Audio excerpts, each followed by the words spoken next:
Hi guys, my name is Christine and I'm a dating, relationship and personal development coach. And today I'm going to talk about confidence and my own story with how I became a lot more confident. Because I got asked basically how I did that, how I became more confident. And I used to be quite shy. I used to be quite nervous. I used to really take rejection harshly. I'd get really upset about certain things, when it came to dating.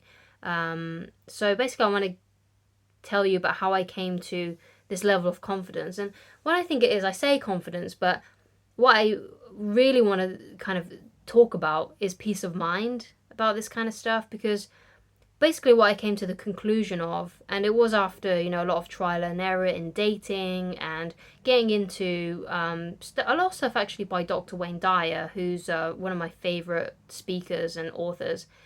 And what I learned from him is basically what will be, in essence. Like, you kind of have to let go of things that aren't working, because if something is meant for me, then it will be.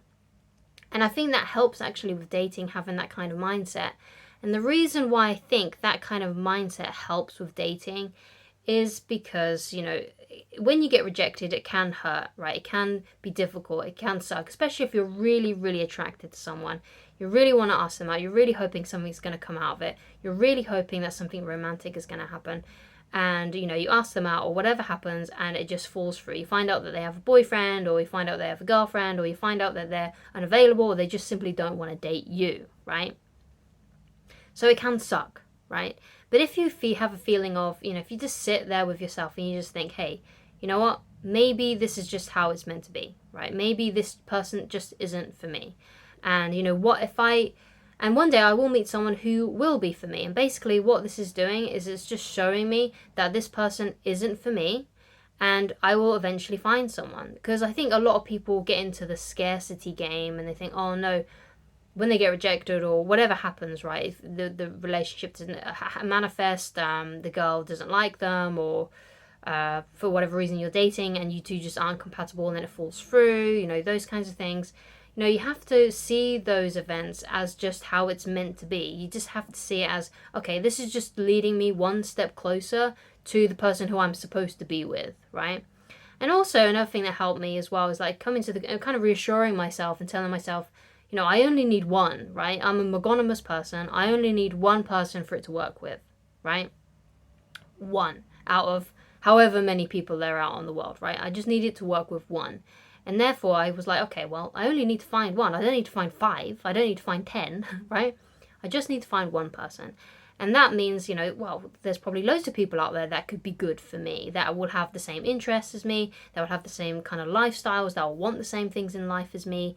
So I only need to find one person out there who is like that. And I'm sure there are plenty of people out there that want the same things in a relationship than what I do. I'm not expecting crazy things here. I'm just expecting someone who, isn't someone who is a cheater. I'm expecting someone who is kind, who is nurturing and generous, who's gotten, just a nice person. I'm looking for someone who's not vindictive or mean or nasty. I'm just looking for a genuinely nice girl, right? I'm looking for someone who's really lovely and who, wants to have kids one day. I'm also looking for someone who wants to get married. I'm also looking for someone who, doesn't like to go out drinking but prefers to do things during the day, like going out hiking and doing, other kinds of activities like that. I'm not looking for someone who's like a massive party person. I'm not looking for someone who's a smoker.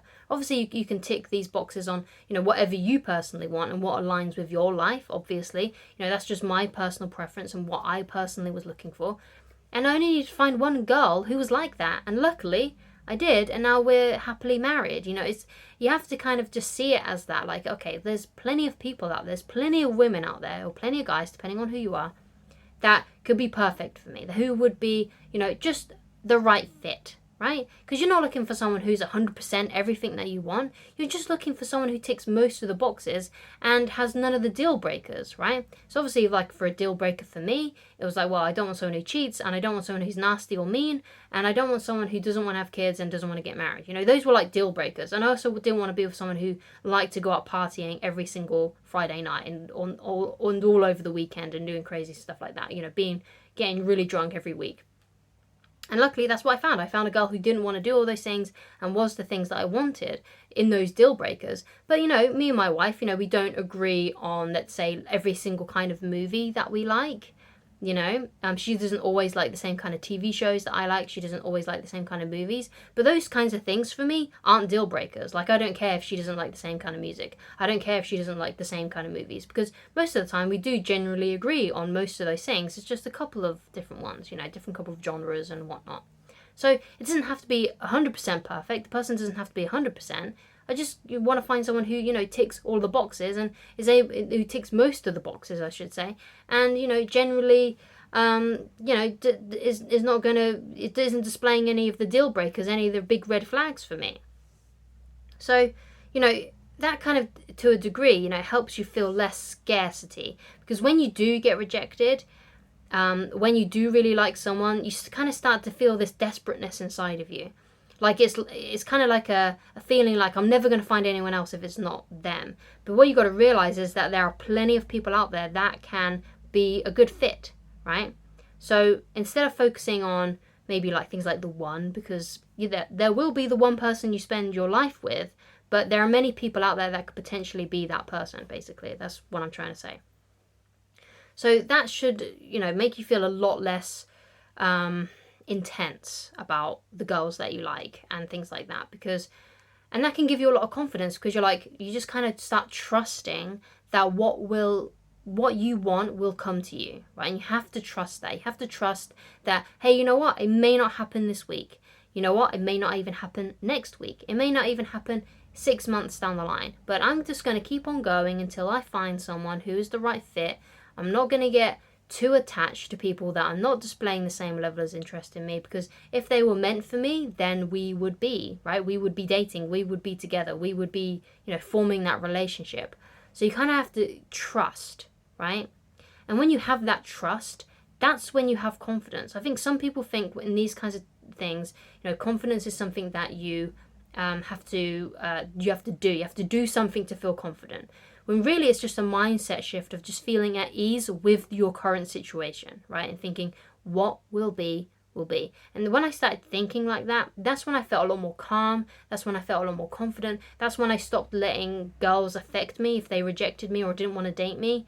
When I just believed that, okay, if this was meant to be, it would happen. And if it's not happening, then it's just not meant to be, and I'm going to let it go. Sure, it stings, it hurts. I'm probably going to pine after them a little bit for a while. I'm going to, be bummed out about it. But eventually I know I'll get over it, and eventually I'll find someone else. And at this current time, I just want to feel good. I want to feel good about myself.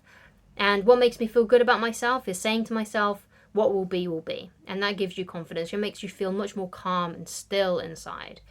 And it gives you that assurance that, hey, just because it hasn't happened doesn't mean that it won't happen. And that's very important to understand. So anyway, I hope you enjoyed this video. Thank you so much for watching. If you'd like to get in touch with me personally and you would like coaching with me, then please go to www.christineloveridge.com. Thank you so much for watching, and I shall talk to you again very soon. Goodbye, guys.